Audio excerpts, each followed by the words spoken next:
Donald McConnell once said, leadership is action, not a position.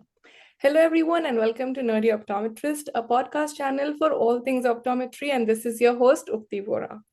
Before we get into this episode, make sure you check out this and all the other episodes on your favorite streaming channel. And don't forget to like, share, and subscribe to it. Today, I have a diva in eye care as well as aesthetics and skincare. Everybody knows her because of all the amazing work she has done, but I'm going to go through a round of a formal introduction. Dr. Jennifer Tabiza is a pioneer in eye care professional and entrepreneur known for seamlessly integrating aesthetics into eye care. As the founder of, and there's a list, okay? So get ready to know what all she has done. As a founder of Total Body Aesthetics, Eye Care and Aesthetics Optometry, Dr. Contact Lens, and Techify, she transforms traditional practices into thriving med spas, enhancing patient engagement and satisfaction. While people are struggling to start and manage one thing, she has got multiple things that she's not only managing, but leading and founding things. With a focus on marketing and operational efficiency, Dr. Tabiza empowers practitioners to optimize their services and improve patient outcomes. A respected thought leader, she shares her insights to shape future of integrated eye care, driving innovation and excellence in the field. And it's a pleasure and honor to have her on this podcast channel and be part of our nerdy family. A very warm welcome, Dr. Jen. Thank you. Thank you for the intro. I know that that was a lot, but I appreciate you saying all of it. Thank you so much. I think everything that you've done could be an independent podcast because you've worked into like so many different So spaces. many, I know, but you know what? They're all related. So that's kind of how the magic of it all happened is one thing helps the other. So Yeah, absolutely. And that's what this episode is going to be, to dive into everything that you've done and how everything is tying in together. So before we get into those details, I want to know, how did you bump into the space of eye care? Was it planned? Was it an accident? it was definitely a little bit of a interesting route. When I was a child, I was very, very fascinated with eyes. I used to cut them out of magazines and make collages. So there was some signs early on I was going to get into the direction of eye care. And then I had studied for my MCATs. I was going to go to medical school, and I met my friend's mom, who was an optometrist. And I don't know why she said this to me, but she just kind of looked at me and she's like, I think you would make a great optometrist. And I was like, I haven't even thought of that. And I went that summer and I worked with her, and she had an amazing practice. She did sports vision therapy, and I just saw all these different elements that optometry is. And I fell in love with it. And I quickly switched gears. I took the OAT, and basically the rest is history. I went to optometry school.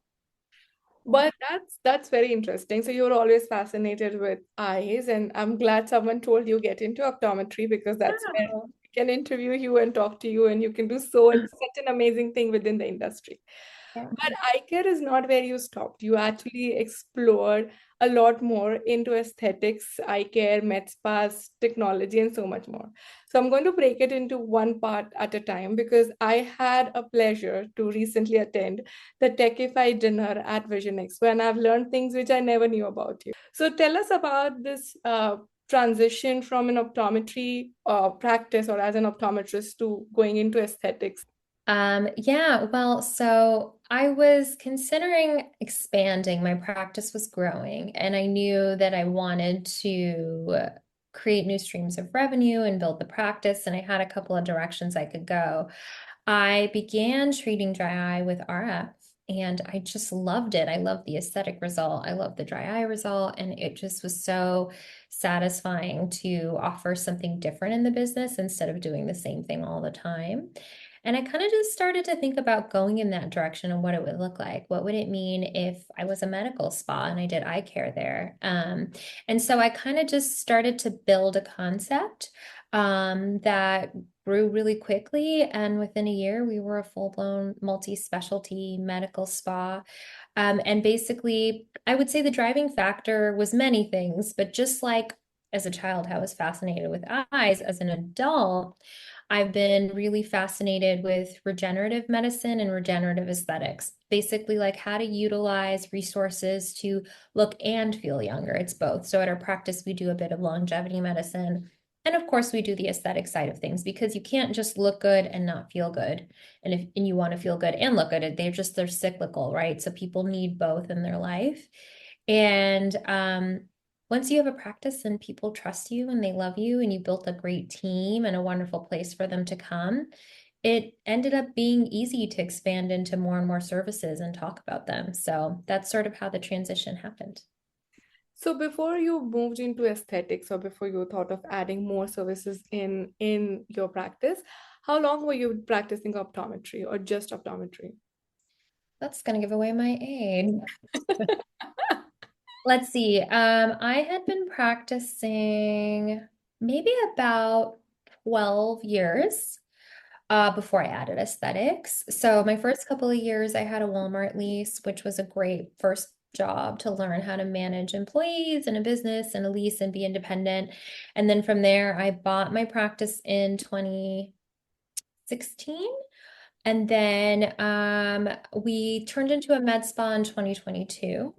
So yeah, so I could be wrong on the math of how many years I've been practicing now. I'm losing track. But yeah, somewhere around that timeline. So I was doing it for a while before we sort of took this transition. And also optometry has changed in the last few years as these dry eye devices have been developed in the technology space. It sort of opened the door to aesthetics that wasn't really quite there before. So Mhm. I think that it was a unique opportunity for me to just kind of dive in and see where I could go with it. But I have to say this is very unique. And sometimes I don't know if you had this thought, but you have already, as you mentioned, right, you already had an established practice, you were successful, you were growing. Someone might think I can just have another location or multiple locations, right? But you decided to switch gears and move into more aesthetics and med spa, just because that was fascinating to you. Did you ever feel that having two different specialities within your practice could be challenging in establishing the brand name? Did you have those doubts or thoughts?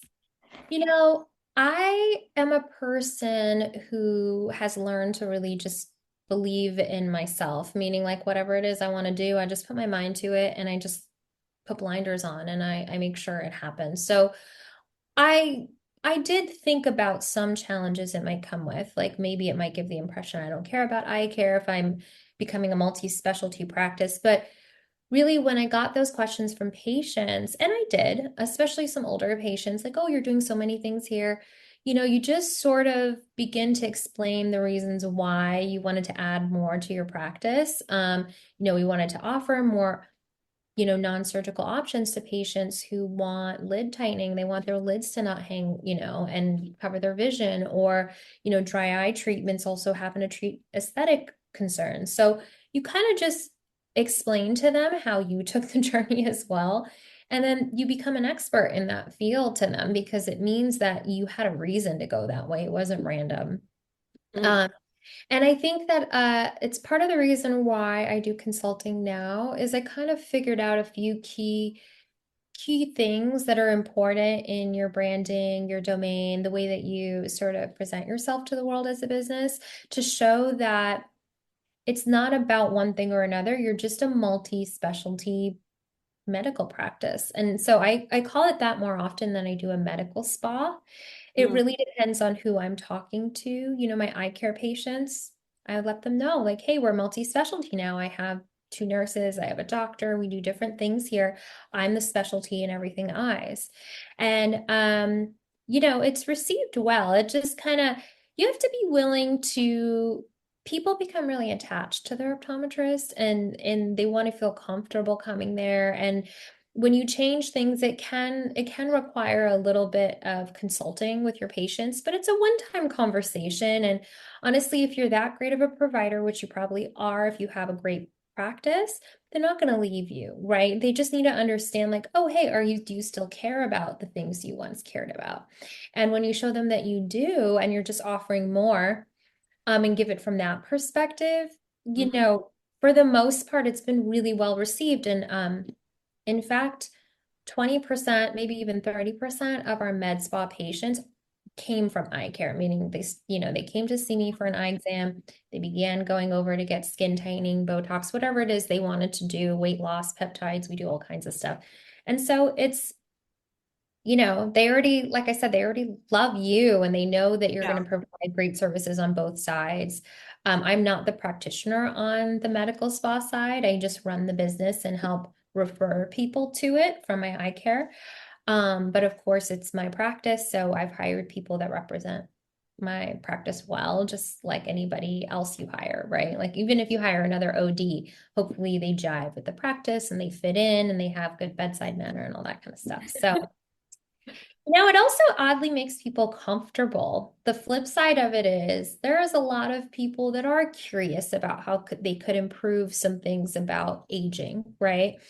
And maybe they don't want to walk into a plastic surgery office. Maybe they don't have, you Hmm. know, it can be intimidating or something they don't want to make time for, or they don't make time for. But when it's already there and you can talk to them about it, it's sort of like you're giving them a chance to talk about something maybe they were a little bit shy to address. Yeah. And we've seen a lot of that.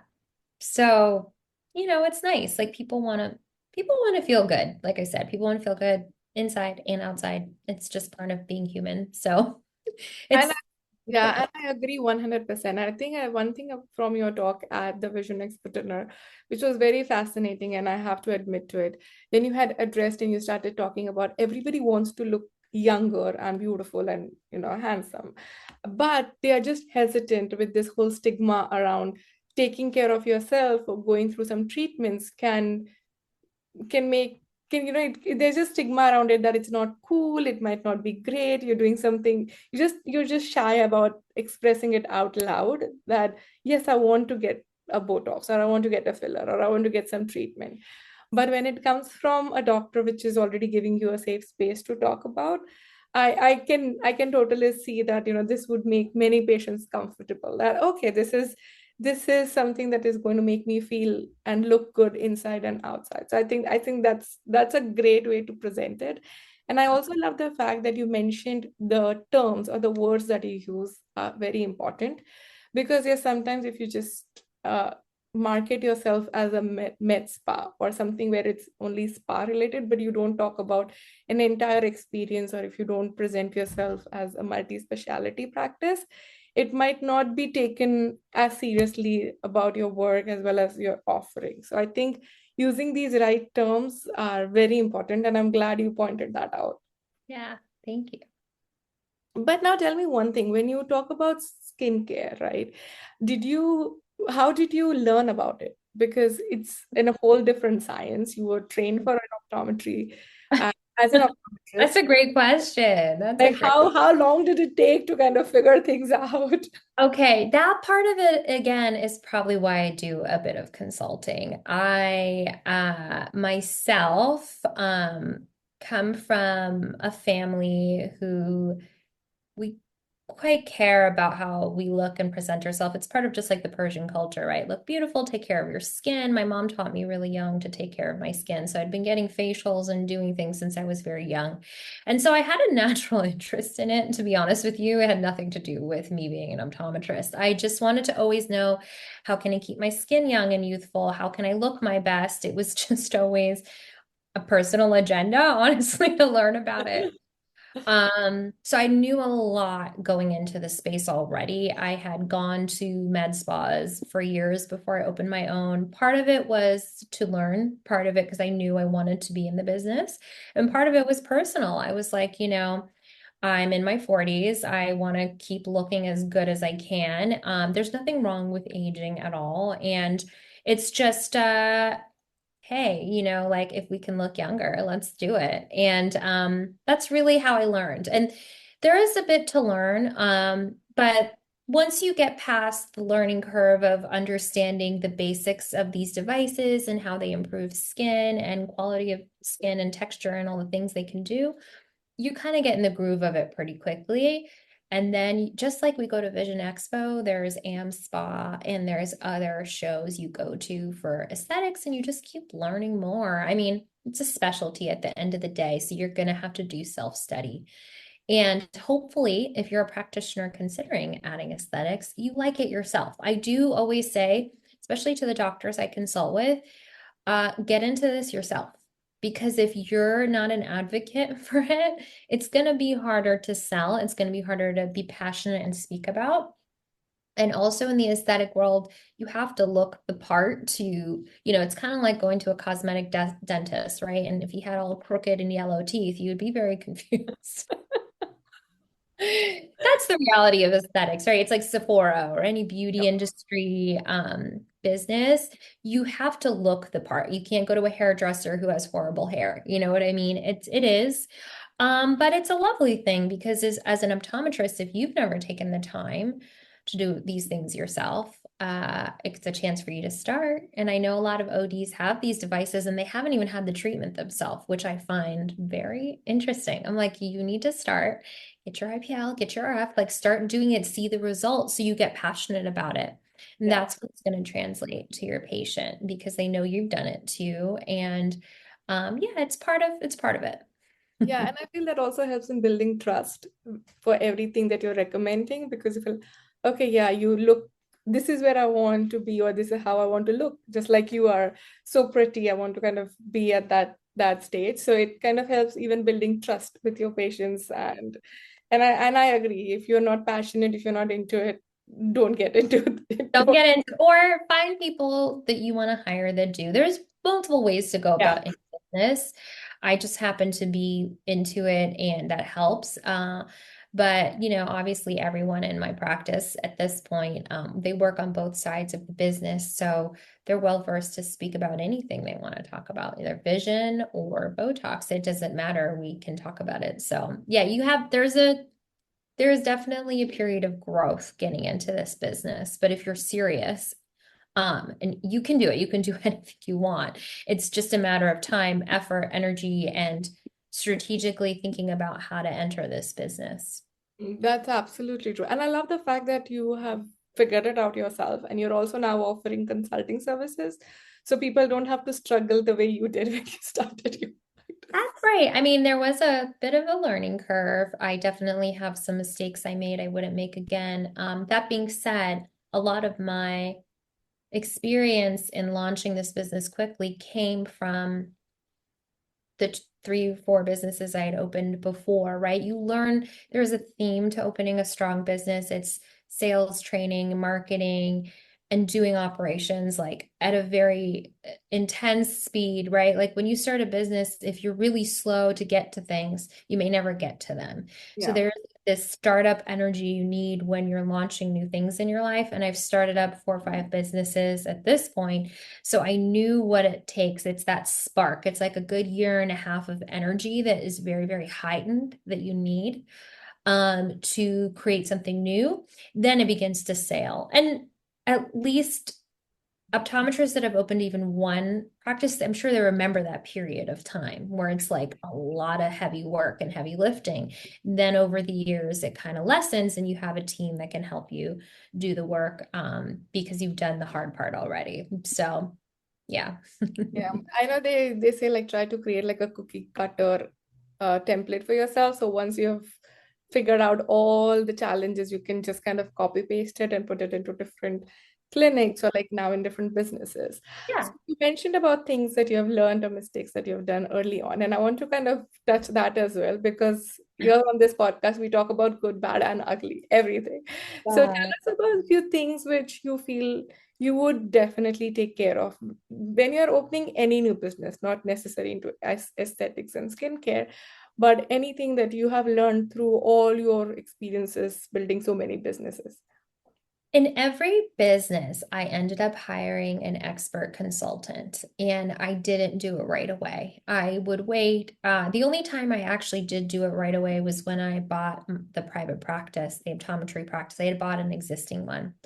And the amount of information, experience, marketing, and sales you can quickly pick up from investing in something like this saves you way more than learning how to do it yourself. So there wasn't, except for Techify, with every other business, like when I got into tech with Dr. Contact Lens, we had many consultants that we learned all kinds of things. How do you manage a dev team? How do you create marketing for a tech company? We had to learn. We didn't go to school for this stuff. So Yeah. we got consultants multiple times over 2 years where we work with them. And to this day, Bree and I still have a business coach we meet with every single week. So we sort of have always invested in people with more success than us. Honestly, these are people that have bought and sold 10 tech companies or people for, just as an example. Yeah. So when I got into aesthetics, I waited a little too long to hire the consultant. I would say I waited about 6 months, which maybe isn't that long to some people. But in that 6 months, I had made some maybe not the best financial or device decisions. If I had just had someone to tell me, oh no, we know how this goes or that goes, we've already seen it a million times, perhaps I would have made some better calls on some things that I did. But I was pretty quick to it. I didn't wait too long. And that's sort of why, again, I entered this phase in my life where I wanted to help people with the same thing. If you want to get into the space, the learning curve can be high. It doesn't have to be. There's a lot of access to people like in our industry that can help get you successful, kind of put your foot on the accelerator with anything you want to do. And so that's sort of the way that I mitigated a lot of the risks that I took. And to a lot of business owners, they're like, well, I don't want to spend that money. It Yeah. seems like wasted, but it's not, because time wasted and bigger decisions that are not great is way more expensive. I agree, and I think that's a great learning. I'm sure for me and for all the listeners, because sometimes, especially when you're starting something new, you're already feeling that you're drowning with your budgets, and it's like Yeah, very yeah, overwhelming. hard. It's not that you don't want to invest into expert. Of course, you would take any expert advice that's available because you want to grow and like grow fast. But Totally. sometimes investing in that could be daunting because you already know the actual expenses that cannot be. I know. I know. That's why I always tell people that I did it too. We consultants do have, a price tag to it, but again, the amount of revenue they could help you produce faster, and again, the big mistakes they could help you avoid, which people make without even realizing, especially when it comes to buying devices, negotiating buying devices, which ones to buy. It's impossible to know everything when you're new to the industry. Even if you try to do all the research in the world, there are things you don't know till you're on the other side. Yeah. Um, and sometimes you don't even know what questions to ask. That's the problem. It's not like you could go and research these problems because the problems haven't arisen, they haven't come yet. And Yeah. so once you face them, that's when you're like, oh shoot, I wish I knew to ask this or check this. And so having a business coach, having a consultant, I find is honestly a key to my success. And I don't think I'd be where I'm at without that coaching, help, support, and just learning from people who have done it, done it well. Yeah, absolutely. I think this is my biggest learning to kind of invest or look at something like business coach or like, self-growth coach, any coaching that will help you grow in the space where you want to grow. It could be aesthetics, it could be optometry, it could be just into like public speaking, anything like a coach or expert who has done it all and you want to be there as well. I think that's a great learning. But now shifting gears a little bit from aesthetics to tech, because you briefly mentioned, like you had no idea about technology, because of course we didn't go to school for that, but you have built Techify, you have also been part of Doctor Contact Lenses. Right. So tell me about technology, like aesthetics. You told me how you had your interest, right? What was the story behind your interest into technology? Well, maybe some people relate to this, but I'm a little bit like OCD about things being done. Like efficiency is an obsession of mine. I look at the process of everything. It's sort of how my brain works. And I remember when I bought my practice, I couldn't believe at the inefficiencies of a lot of the things we do in the office as an optometrist. And I equate time wasted to revenue lost, right? Because the more time in the technological world we're spending doing mundane things that are not valuable, um, I can see how it could hold a business back.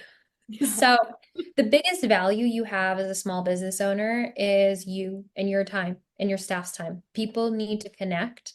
People need to see you, talk to you, hear about what you have to offer. And if you're exhausted because you're doing tons of paperwork, you're spending 40 minutes on a contact lens order, and it doesn't sound real, but it is. By the time you order it, invoice it, bill it, give it to the patient, call the patient, pick it up. It's an absurd amount of time. And I just knew there had to be a better way. It was the year we started that company was like 20, we conceptualized it in 2016, right? And so when we were thinking about it, it just seemed like, okay, there's so much tech that does so much. There has to be a way we can fix this because we don't want to do it in our practices. This is crazy. And everyone already knew contacts that don't have the highest like they're not, unless you sell in volume, right? Which is part of what you have to do to be successful with contacts. Each box doesn't make you that much money. So why are you spending an hour tending to it? And so I wanted to create a way to sell in volume, to create efficiencies, and to make the patient happy. It was kind of a mix of everything, like protect the practice, bring in the revenue, create an efficiency, and give the patient something new because they've been walking into offices for years and walking out with their script and ordering online. So let's stop that. Let's create something new for them that's better than that process. And what's better than getting a text that's one button and you order? You know what I mean? So that's how we beat the experience of them going online, entering their data, waiting for the verification. Okay, we've got to make it better than that. So that was sort of the birth of Dr. Contact Lens, was just a phone call to Bree being like, this has to stop. This is crazy. And then we started to build the concept that is Dr. Contact Lens. And I think that's fantastic. And I love the fact that I think an idea that turned into a reality, I'm sure it took a lot of time and a lot of back and forth because with technology, sometimes because we are not technically that advanced in terms of our knowledge, it can be overwhelming to start something. But I loved how Brie had mentioned again at the dinner that it all started on a whiteboard. All you need is a whiteboard to kind of start. She made it so easy, huh? With tech, it takes a lot of endurance. I will say more so than maybe some other types of business, even if you are the engineer yourself, because it's kind of like building a mall. You know what I mean? You're like, I'm going to build a mall. And you're like, okay, where do I start? You need the design, you need schematics, you need all this. Then you need people to build it right, you Yeah. know? And so it's not for the faint of heart, technology. But 2024 going to 2025, building tech is different than it was, believe it or not, a decade ago. You know, you can use like AI to help you build code at this point. We didn't have those resources. So it might be a different world entering it now versus a decade ago. But that being said, there's still a lot of unknowns. And yeah, a lot of people that start tech companies are not in tech themselves. They just thought of a great idea, you know, and they want to build it. So you got to stick with it. Yeah, and I'm sure I mean, you're stuck with all your businesses, so I'm sure you're extremely passionate about it. But talking about, I think you again raised another great topic about AI, right? Because AI again is like a hot topic. And with technology or building any tech companies, it's not just building and forgetting about it. You have to evolve because Yes. the demands are changing, patients, what their experiences is changing, not just in healthcare, but in general, everything that you do now has so much of high efficiency processes. And with AI coming into play, I'm sure your technology also has to keep up with it. It's not like, yeah, I built it, great. No, it won't survive if you don't grow. Right. Yes. So let's talk about AI. What AI do you, if you do use, is say in your practice, in your business, like, are you using any AI Oh in yeah. any of these ventures that you? AI quickly becomes your best friend when you're a busy person. There's a lot of different ways you can use it. I do a lot of marketing. I use it to help me with marketing, writing blogs, writing articles. I like to put the human energy on top of whatever AI produces, so I don't use it Absolutely. solely. Mhm. I use it to help me create. Right now, I'm writing a guide, like a how-to guide, kind of like an online course of the process of bringing in aesthetics into eye care. And so it's a tool to help me create the content I need for it. You can learn a lot of great marketing strategies through AI. There are more ways you can use it than I'm even saying. One of the great tools in that dry eye space is a company called CSI Dry Eye, and they're all based on AI intelligence that's gathering data on symptoms and medications and things people are on and diagnosing them before they walk through the door, which is amazing because in the marketing world, a person has to engage with something sometimes up to 7 times before it becomes something they'll consider, right? And Mhm. believe it or not, even as a physician, you're still in a strange way, you're marketing to the patient, right? Yeah. Like, even if you're selling contacts or you're selling glasses, you're asking them to buy something from you. And so that is marketing. A lot of doctors are a little uncomfortable understanding that, but it's just the reality we're in. We're a retail medical Yep. space. It's just the way it goes. And so the more a patient can engage with what it is you want to sell, using these kinds of tools, then, there's automated chatbots on websites. There's all kinds of AI we can use to help them understand who you are so that when they show up, they're kind of primed and ready to engage with what you have to offer. So those are just some ways I use it. I'm sure I'll continue to use it in new ways all the time. I'm a little late to it, honestly. I just started really using it maybe in the last 6 months, a lot more than I used to. And I'm finding how helpful it is. And it's become like my best friend. I ask it questions now, just like, what do I do? I'm sad. No, I'm just kidding. No, but AI it's an interesting resource and we have it, so we might as well just embrace how we can best utilize it for our lives. Absolutely. And I loved how you mentioned about like using it for marketing and creating content, but also companies like CSI who is helping you, ensure that you're able to provide best patient care using AI. So like the medical use case of, AI, I think is also very important, especially in the space. And I know we talked all about like AI, technology, aesthetics, but are there any major roadblocks in your journey which you feel like, oh my God, it took me forever to get over it? Forever to get over it. Or any major roadblocks you feel is worth mentioning? Yeah, I mean, of course, right? And when we were building Dr. Contact Lens, we had built it 3 times before it even worked. Wow. 3 different dev teams, 3 different times of paying people, like you can imagine, it was pretty traumatizing. Wow. Yes, I think a lot of people who own a business understand perseverance is part of the job. And again, if you're really motivated to bring something to this world, whatever it is, you likely are gonna hit some road bumps. I don't know anyone who doesn't. And sometimes you even pivot. You can't even do what you thought you wanted to do. But the pivot could be so interesting. You don't know why you end up starting something and ending up somewhere else, but maybe that's where you're supposed to go all along, whatever it might be. There's a device I invested in my med spa that was quite pricey, probably one of the most expensive devices I had, which is used the least. I mean, am I going to cry about it every day of the week? No. But is it fun knowing that I did that? Of course not. The thing is, you just have to realize it happens to every business owner. It's part of the process. It's part of why you learn. And it's also part of why I highly recommend coaches and consultants when you're entering a new space or you need to expand and you think you know what you're doing, but not fully. Just get a little extra help. You'd be shocked what it might have saved you from. You'll never know once you have the good advice. You think like, oh, I would have known anyway. But there's a lot of things that I come in, like I've had conversations with optometrists now that are getting into aesthetics and I'm doing some consulting with. And I stop them in their tracks in certain directions they want to go. Because I'm like, that's not going to be the most profitable, the quickest. We can do that, but like, let's start this way.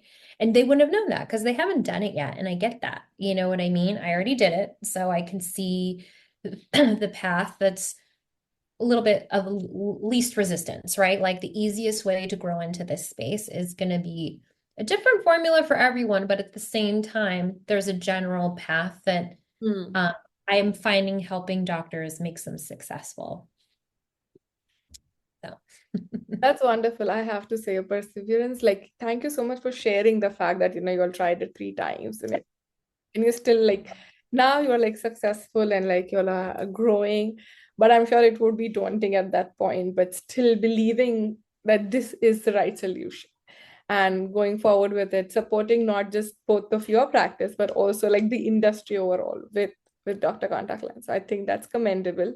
Thanks to you and Brie for her perseverance as well. I think you all both make an amazing team. thank you. I'm sure we did talk a lot about skincare, eye care technology, but it's time to now move to the game segment, which is going to be a very simple game. It's called This or That. It will just help us know you a little more, like personally. I'll give Okay. you 2 options. All you have to do is pick what's your favorite one. Okay, let's do it. All right. So are you a dog person or a cat person? Dog. Phone call or text? Oh, probably a call. Okay. Glasses or contact lenses? Oh, contacts. Okay. Online shopping or shopping in store? Online shopping. All right. Cake or ice cream? Cake. All right. Laundry or dishes? Oh God. So terrible. Why would you? Pick one. Probably dishes, so a little fast. Okay. Oceans or mountains? Oceans. All right. Horror movie or comedy? Comedy. Mm-hmm. Movie or reading? Reading. Reading. Okay. Day at a park or day at a beach? Beach. All right, that's it. So we definitely know a lot more about you. I'm going to give you a phone call because that's what you prefer versus text. We're definitely going to have some cake when we meet next. Yeah. And hopefully it would be somewhere, like where we can be at the beach. Okay, cake at the beach. That's amazing. Love that. So thank you once again for sharing everything and for doing everything that you do. I will be dropping your information so people can reach out to you for consulting, for learning more about aesthetics and eye care and med spa. And I think it's definitely something that you should reach out to her for consulting, for learning how you can explore and expand your practice, and just getting inspired as an entrepreneur, even if it is, nothing to do with, say, aesthetics. It's still something that you can learn from an entrepreneur if you're looking to be one. With that, if you have a final takeaway message for all my listeners. No matter what it is you want to do, just put your head down and do it. And I promise the universe will support you. It's, I think, a world full of fear that we live in, and a lot of people and things that want to hold you back. But there is nothing in our hearts or in our minds that we weren't designed to bring to the world. So if you really want something and you really want to bring something to this world, just do it despite circumstance. And it probably will happen. You just have to stick with it. I love that. I love that learning lessons, and of course everything else that you taught me, and I'm sure all my listeners throughout this episode. Thank you once again for your time. From your busy schedule and running like 4 or 5 businesses, I don't know how many businesses you have. I've lost count of it. But You- thank you so much for getting on this episode. And again, warm welcome to the Nerdy family. Thank you. It was wonderful being here. Thank you so much.